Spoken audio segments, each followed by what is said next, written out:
Good afternoon. On Saturday, May 31st, 2014, at approximately 9:50 a.m., the Waukesha Police Department was notified by a concerned citizen that a 12-year-old girl was stabbed in the area of Big Bend Road in the city of Waukesha. The Waukesha Police and Fire Departments responded and located the girl. The Waukesha Fire Department transported her to the Waukesha Memorial Hospital, where she was treated for her injuries.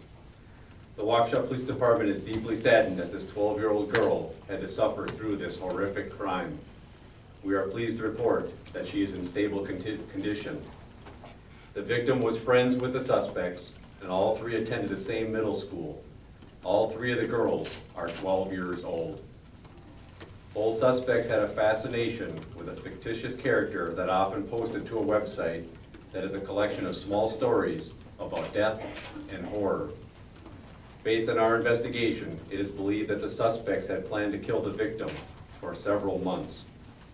The three girls had a sleepover at the house of one of the suspects on Saturday night, May 30th. In the morning, the suspects went to David's Park and lured the victim into the woods near Big Bend Road, south of Rivera Drive, to play a game. Once there, one suspect held the victim down, while the other suspect stabbed her 19 times in the arms, legs, and torso. Many of the stab wounds struck major organs, but incredibly and thankfully, the victim survived this brutal assault. The suspects left the area on foot. The victim was able to crawl out of the woods onto the roadway near the end of Big Bend Road, where she was discovered by a bicyclist. She was transported to the Waukesha Memorial Hospital by the Waukesha Fire Department, where she underwent surgery for her injuries. We continued to search the wooded area for the missing two girls with the assistance of the Waukesha County Sheriff's Department, the New Berlin Police Department, the Town of Brookville Police Department, and Flight for Life. We wish to extend our sincere appreciation for their assistance. The suspects were located near I-94 at 2:24 p.m. by a Waukesha County Sheriff's Department, where they were both taken into custody without incident. We are pleased about the abundant cooperation and teamwork between our department and the Waukesha County Sheriff's Department. Both suspects are being held on charges of attempted first-degree intentional homicide. Both are expected to be charged in court today at 1:30 p.m. To respect the integrity of the investigation, we will not be releasing details that could compromise the prosecution. Also, we are continuing our investigation in several areas. Keeping our children safe is more challenging now than in years past. The internet has changed the way we live. It is full of information and wonderful sites that teach and entertain. The internet can also be full of dark and wicked things. It is also providing an opportunity for potential child predators to reach our children like never before. Unmonitored and unrestricted access to the internet by children is a growing and alarming problem. This should be a wake-up call for parents. Parents are strongly encouraged to restrict and monitor their children's internet usage. We must also remember that online is much more than spending time on the computer. Now smartphones and even video games are completely connected to the outside world. Parents, please talk to your kids about the dangers that exist online. I'll open the floor up for a few questions, but please keep in mind we need to respect the integrity of the investigation, and the details of the investigation are going to be somewhat restricted at this point. Chief, you gave an indication that the kids were having a sleepover.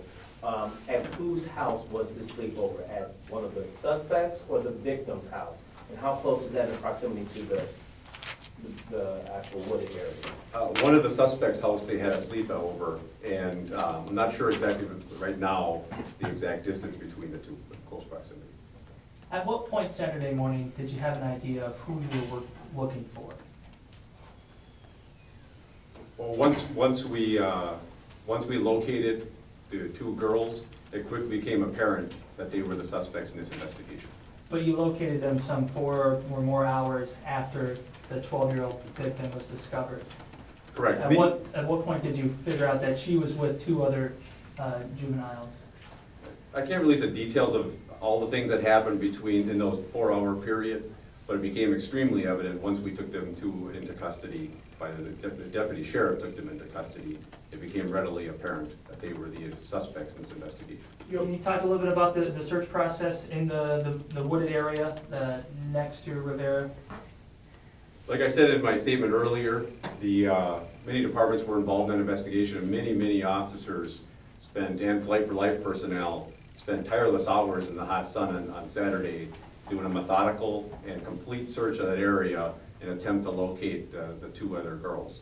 At that point, beginning point of the search, we did not know the status of the other two girls and what the condition of them were and what their relationship to this investigation was. After being stabbed 19 times, can you speak about if this young lady, the victim, was able to communicate, one, with the bicyclist who she came in contact with, and also to you guys? Did she inform you that her friends essentially did this to you? Is that how you came about knowing that you were looking for two other children? I'm not going to release those details right now. They may be in the criminal complaint, which is scheduled to be filed at 1:30 today, and those details may be in there. I'm not aware of all the details that are in the criminal complaint. When you found the two kids walking along I-94, if someone was physically on top of someone stabbing them 19 times, we can imagine that blood would splatter. Did you find these kids that they had changed their clothing somewhere else, or were they still walking around in the same clothing that they allegedly committed this crime in? Again, that's a little too specific for this point in the investigation. We're trying to get a lot of details out, but that's a little too specific for what here.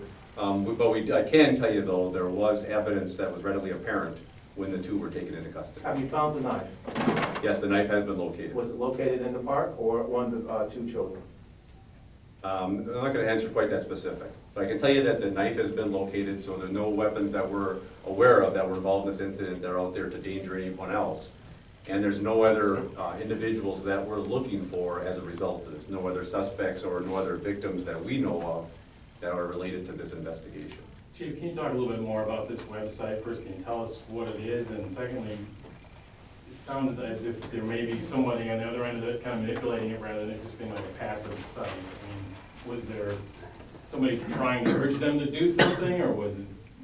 I can't tell you the exact name of the specific website because there's multiple websites that are similar in nature to the one that they're on here. And there's not just one internet site that they were accessing to obtain some of this information. It's multiple websites of a similar nature that deal with this type of incident. You said like a character or something? Or? A character that is on several different websites. Like a fictional character? Yes. Well, just as a parent, I mean, can you mention it just because you're trying to warn parents, but is it something that parents should be concerned about, that my kids are on this site and? No, again, it's not one specific site that this character accesses or communicates with children on. This character, and it's, I hesitate to put the one character out there because that's all parents will look for. I want to stress today, as a follow-up to your question, that parents should not be allowing their children to have unrestricted or unmonitored internet usage, whether it be on their computer, on their smartphone, on their PlayStation, all those access the outside world. So I don't think it's beneficial for parents just to watch for, hey, this one specific character on this one website. No, it's more than that. We need to protect our children on all websites, 24 hours a day, 7 days a week, every day of the year, and no unrestricted or unmonitored website access. Chief, you've been doing this for many years. I mean, how disturbing is this crime that you said? As the details became more apparent in our investigation, it's extremely disturbing as a parent and as a chief of police, that these, especially the age of our suspects, we told you they're all 12 years old, the age of these suspects and being female both lead into, and obviously the details of what happened in the investigation. This is a very disturbing investigation. So can they be charged as adults? Or? They are being charged, they're expected to be charged as adults in court today at 1:30, or sometime after 1:30. The court starts at 1:30 and they have multiple cases. I don't have exactly the schedule of when these two people are going to be charged, but yes, they will be charged as adults with first-degree intentional homicide attempted. And with their age, how does the department go ahead making that recommendation with them being so young? Based on the nature of the crime, well, they're old enough to be charged as adults. And it's mostly based on the nature of the crime and the statutory provisions. Prior to this incident, did you have any, did your department or any of the neighboring departments have any interactions with these 12-year-old suspects? You know, were they graffitiing things? Were there any signs that parents saw that they were disturbed? That's a very good question, and that is being looked into. I don't have that information in front of me right now. Part of our investigation, as you guys know, is to dig into the entire lives of the victim and the suspects and come up with as much possible information as we can. I just don't have that readily available at this time, this early in the investigation. We're trying to put out as much information as we can, because obviously there's great interest to this story, this horrific crime. What was the communication with the neighborhood surrounding this search? Were police going up to homes and saying, this is what's going on, we're looking for somebody, but we're not looking for somebody who could endanger you? Each conversation that an officer has with a citizen is not exactly the same. We do try everything, we employ all means that we can and do everything possible to protect those citizens in the area there.